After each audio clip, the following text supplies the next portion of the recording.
All right, so come on.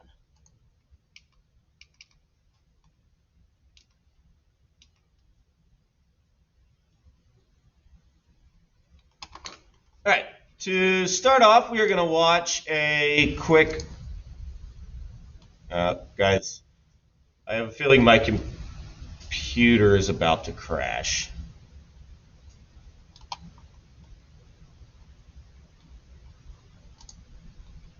What is going on?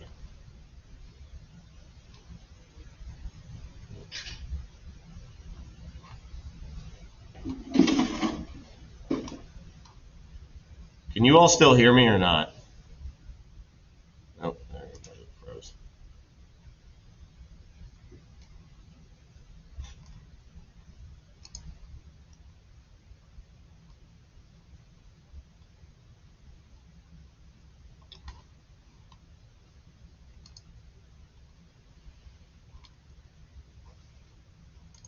Okay. All right. Can you all hear me? Yeah. Okay. I don't know what happened right there.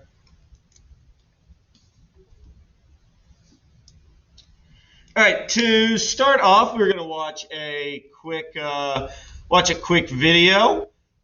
This is a clip from a show that was popular in like the 1960s called Candid Camera, which is where they got people to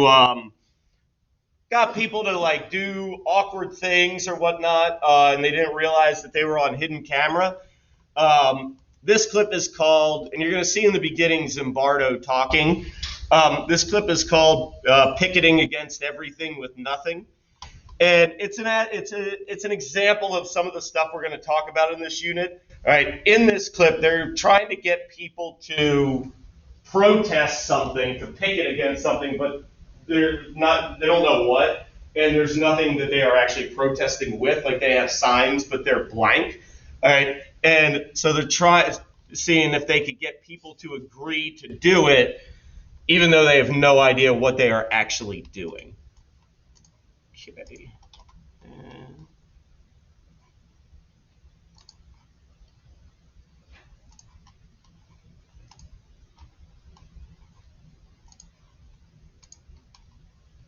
In this Candid Camera clip, which is my favorite of all time, it's called Picketing Against Everything with Nothing.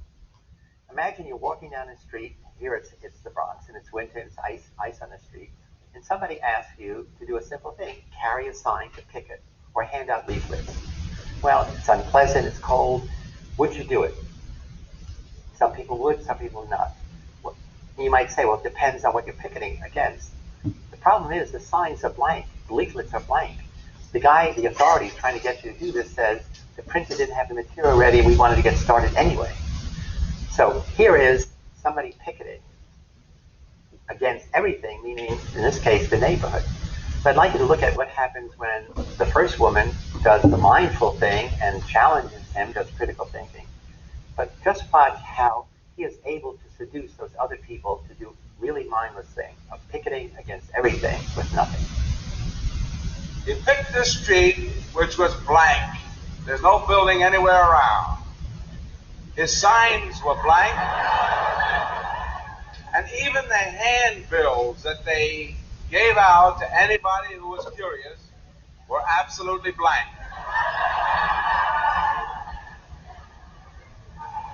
Pretty soon, here's what happened. We're picketing, see? No, this is all unfair. And we want to get as much. What is unfair? We want to get as much help as we can. And if we can get the people in the neighborhood to be on our side, then we have a good start. Fine. You see these old buildings? Yeah. This is the neighborhood that we're unfair to. That's it. Wow. Now, well, we want pickets. We want people to help us. You want pickets? We want to start. That's the idea. We're starting to picket.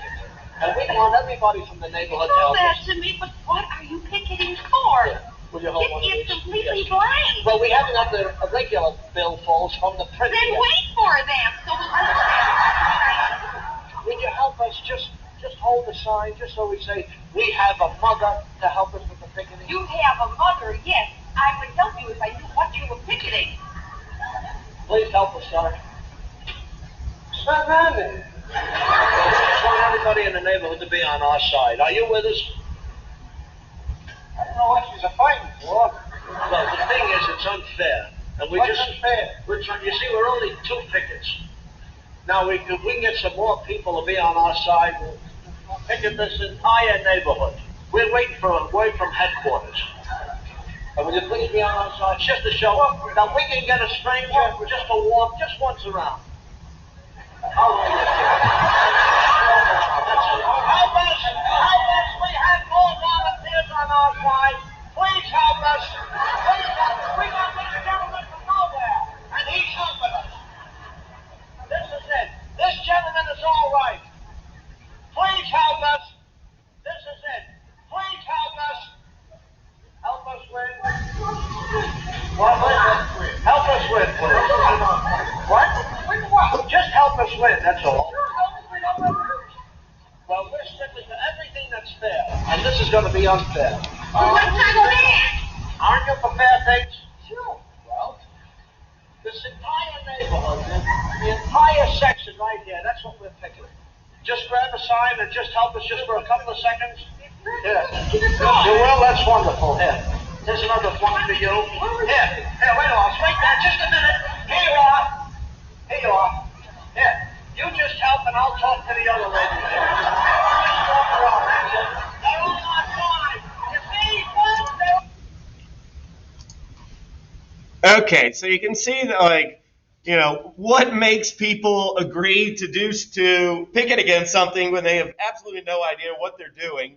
There's nothing on the signs.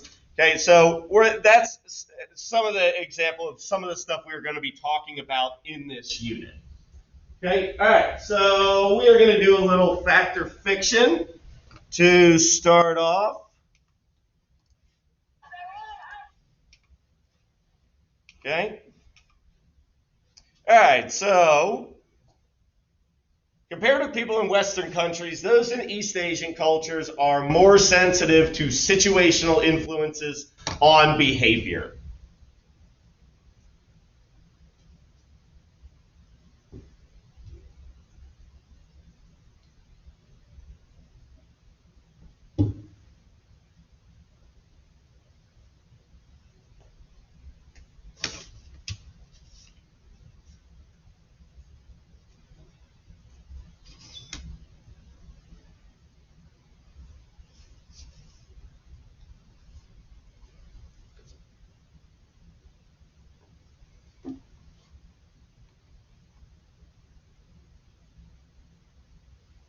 Okay, all right. 52% say that is true. All right, that is correct.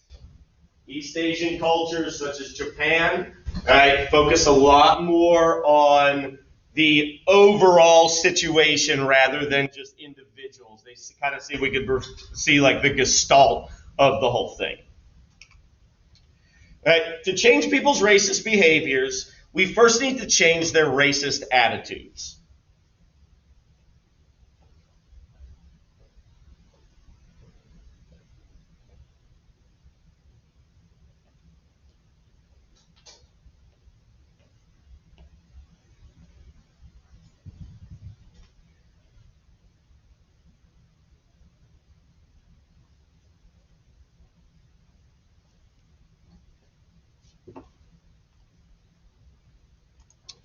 Okay, 75% say true. That is actually false. Okay, we do not need to change. A lot of times, changing behavior can lead to a change in attitude, but changing behavior is oftentimes easier to do than changing attitude. Right? And attitude a lot of times follows behavior. Chimps are more likely to yawn after observing another chimp yawn.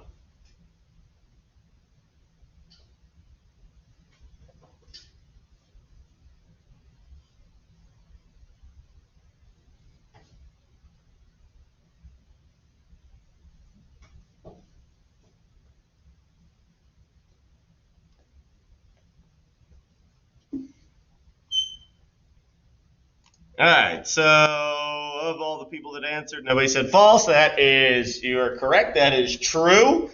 Anybody remember, what is it That makes us, when we see somebody yawn, why do we yawn as well?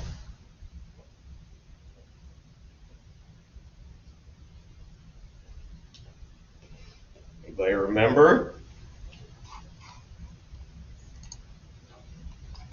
Yep, Sukir, that is correct. Yep, mirror neurons. Mirror neurons are things that allow for us to imitate, and one of the things we imitate the most is people in social situations. Most people would refuse to obey an authority figure who instructed them to hurt an innocent person.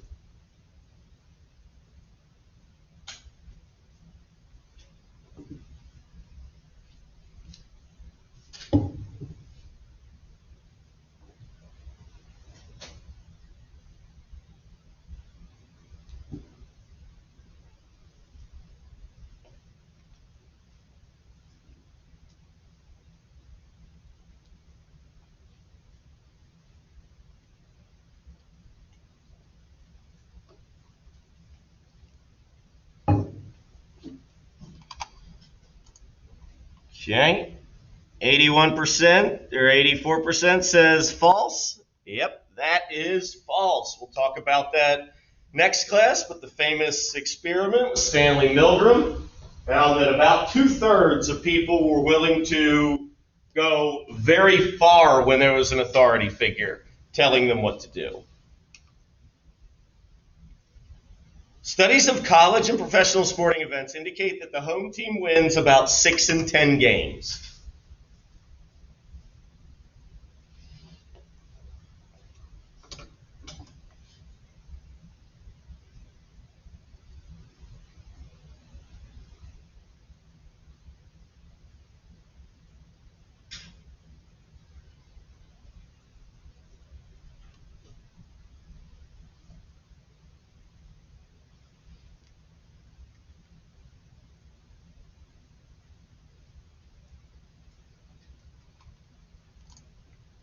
All right, that is true. Called social facilitation. Individuals pull harder in a team tug of war than when they pull in a one-on-one tug of war.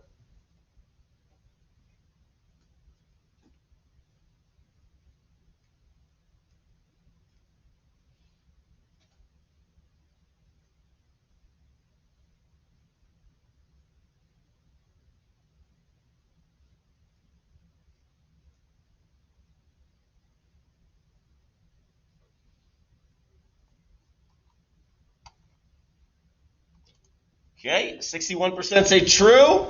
That is actually false. Okay, when we are in a group, we don't work as hard as when we are doing something individually. Okay, just think about any group project you've ever been a part of. All right, the higher the morale and harmony of a social group, the more likely are its members to make a good decision.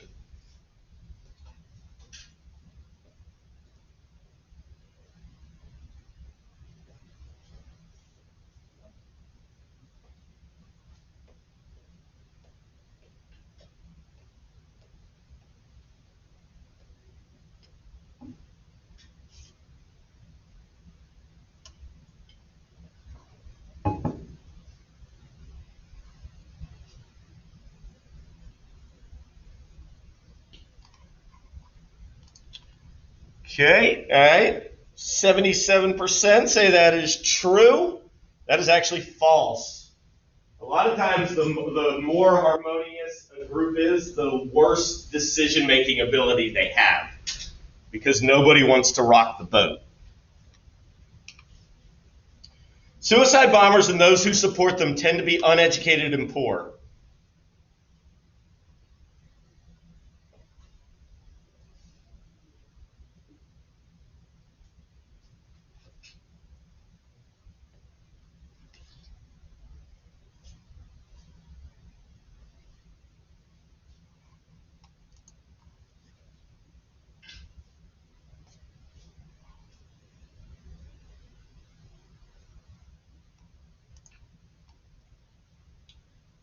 Okay, all right. That is false. Yep, think about it. Even though Osama bin Laden was not a suicide bomber per se, he's part of the Saudi royal family.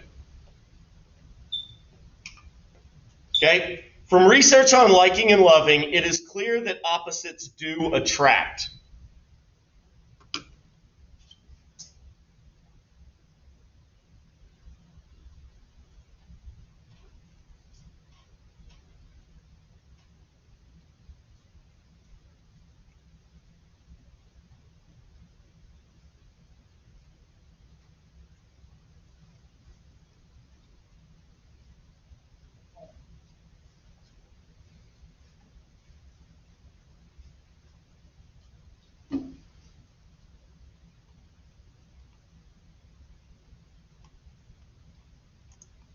All right, 60% say that is true. That is actually false. Okay? All right. It may be exciting to date somebody who's very different than you for a little while, but eventually you're going to realize, well, you don't have anything in common. We're less likely to offer help to a stranger in need if other people are present.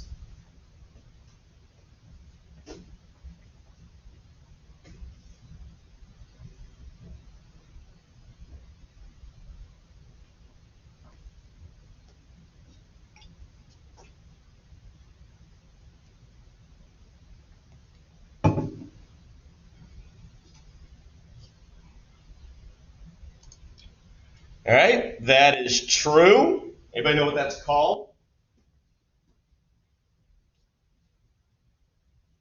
Not as likely to help people if we are help somebody in need if we're in a group. Other people are around.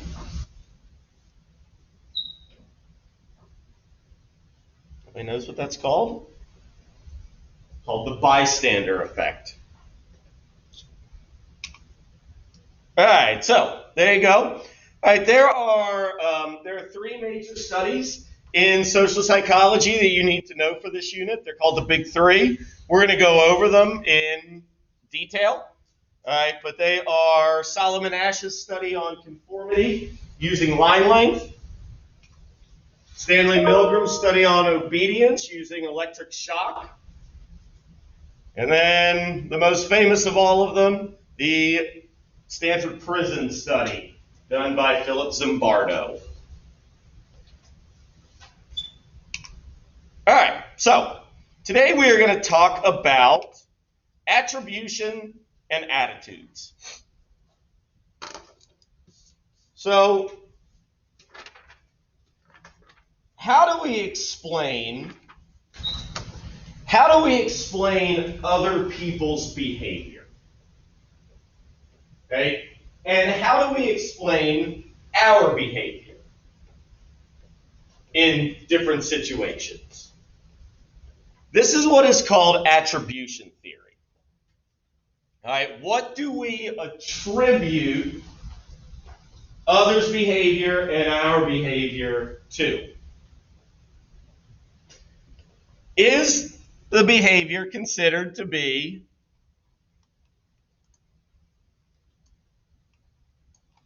due to your disposition? Okay, meaning, is it, that's going to be tough to write on this, genetic, and due to internal factors? Whoa. Okay, disposition is just our underlying traits. Or is the behavior a product of the situation? Right? Is the behavior due to external factors? So attribution theory looks at it and says, all right, how do we explain, is it dispositional? Are you quiet in class because you are just shy? Or is it situational? Are you quiet in class because you don't feel confident in the material? Or the teacher intimidates you? Or whatnot?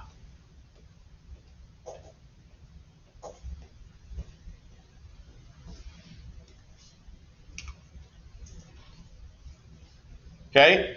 If, you're driving and a driver swerves into your lane, do you think to yourself, oh, something might be wrong? Or, shit, that person's a bad driver? Okay? I tend to go with the second.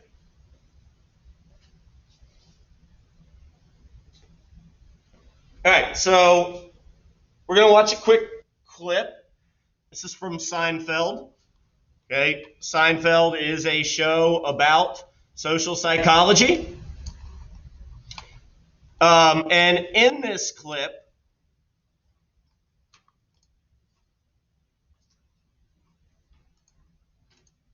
those of you who have watched Seinfeld before know who the characters are probably, but in this clip, what you're going to see is George, Jason Alexander's character, eats something out of the trash. And he gets caught doing it, and then he's having a conversation with Jerry Seinfeld, and I want you to look and see, all right, how does George explain his own behavior versus how does Jerry explain George's behavior? And it's a good example of situational versus dispositional attribution, and getting into what we will talk about next, which is the fundamental attribution error. Okay.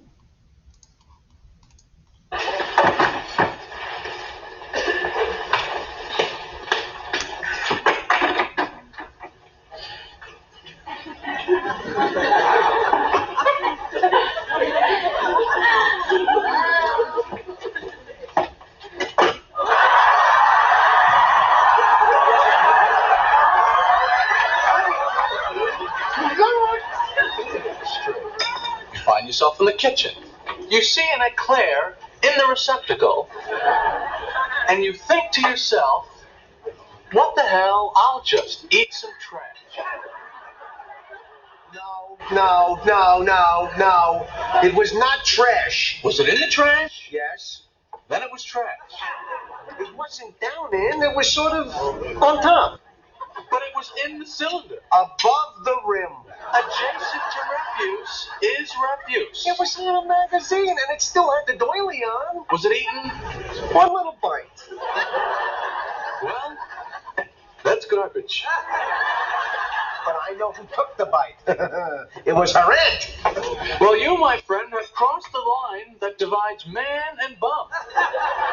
You are now a bum.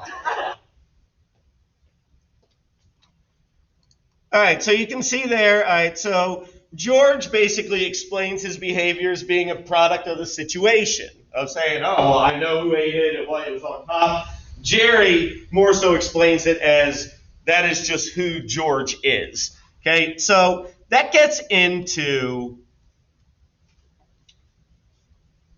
one of the issues that we get with attribution theory, which is what is called the fundamental attribution error. The fundamental attribution error is our tendency to overestimate the role of disposition in other people's behavior and underestimate the role of the situation. Not in ours, right? Not necessarily, at least, but in other people's. Okay? So I want you to think about, most of you all probably only know your teachers inside of the classroom, right? Okay, most of you probably don't know your teachers outside of the classroom. And how many of you all assume that how your teacher is in the classroom is basically the exact same how they are in real life? Right? Whether you realize it or not, most of you all probably do. Okay, Miss Patterson, probably the exact same in the classroom as in real life. All right, but think about a time when you have gone and you've been out somewhere and you see. Has anybody ever seen your teacher outside of school and they were doing something that was so against what you thought they were like whether, I mean, maybe you saw them just out having a beer, and yeah, okay. All right, so we tend to assume with your teachers or even with you all, if you're quiet in class, I'd probably make the mistake of thinking, oh, they must just be shy. That is just who they are. All right? But then I might see you out somewhere and you're completely different, all right? And you realize that situation plays a much bigger role in how we behave than we often assume it does. All right, you saw one of your teachers at Carowinds once. Yeah, that every once in a while, students will come into DBs on Friday sometimes when big teachers that always goes to DBs on Friday, and students will come in and be like, "What the hell?" All AK staff all there drinking beer, and so the fundamental attribution error, our tendency to underestimate the role of the situation in other people's behavior.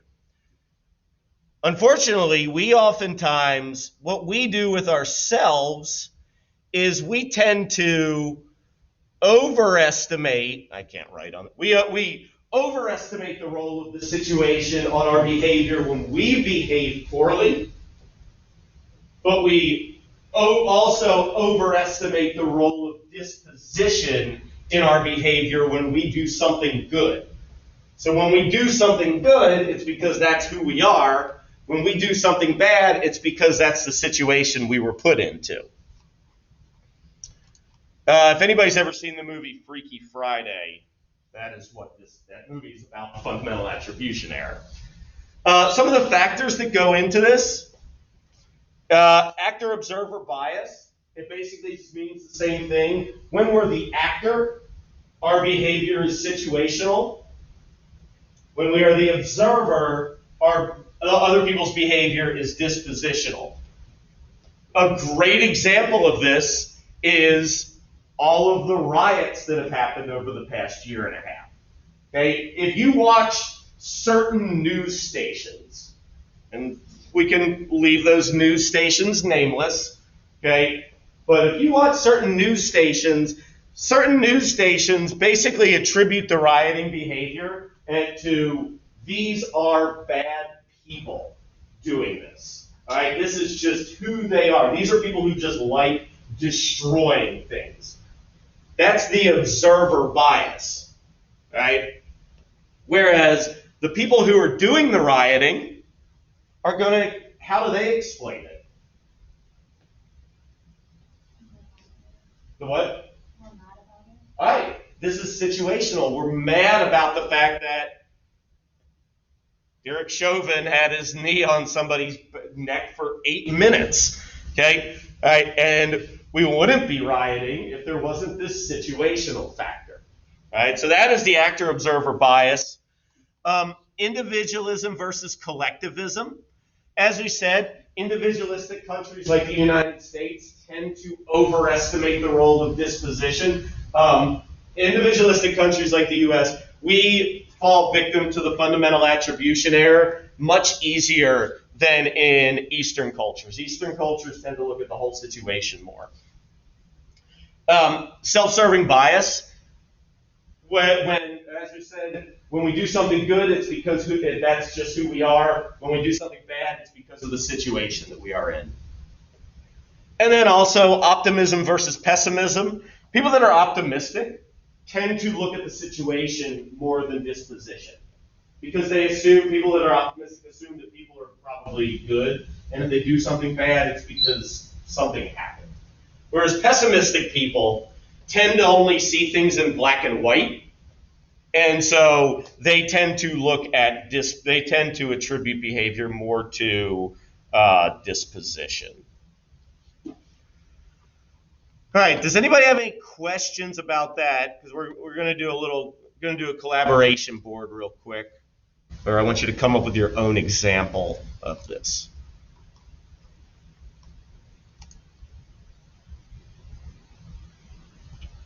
Okay.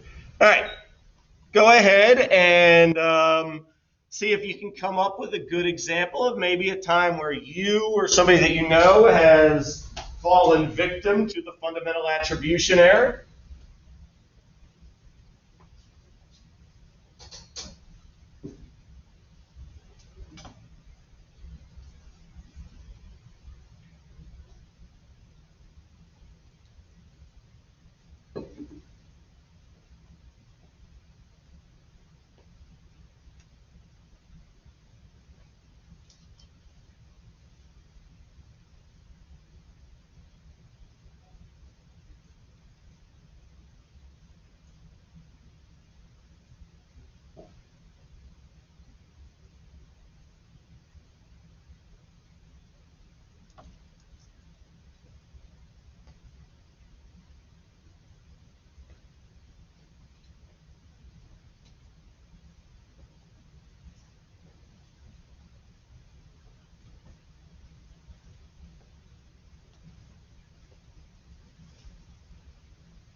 Okay.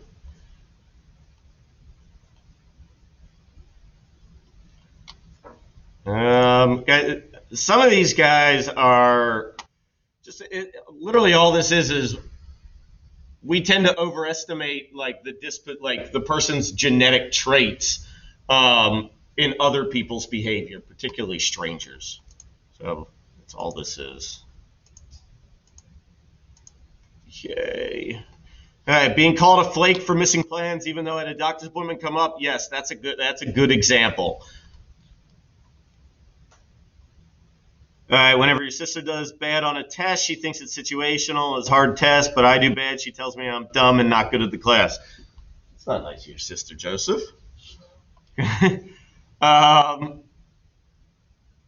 Okay, when you hear a child screaming and crying in a puddle, you might immediately assume the child's mom is bad. Okay, good. One of my kids talked about how homeless people were in their situation because they're a drug addict. Yes, Sarah. Yeah, that's a good example. I'm actually that's on the next slide.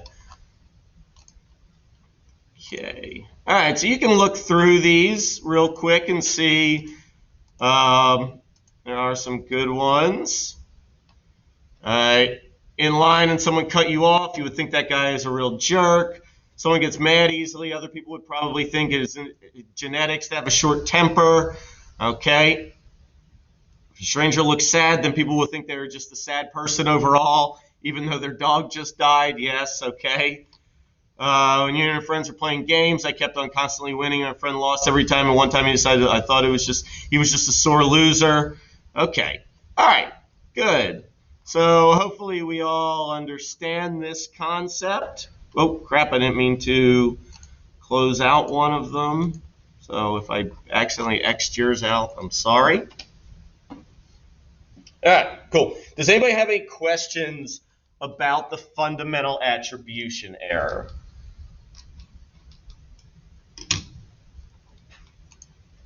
Okay.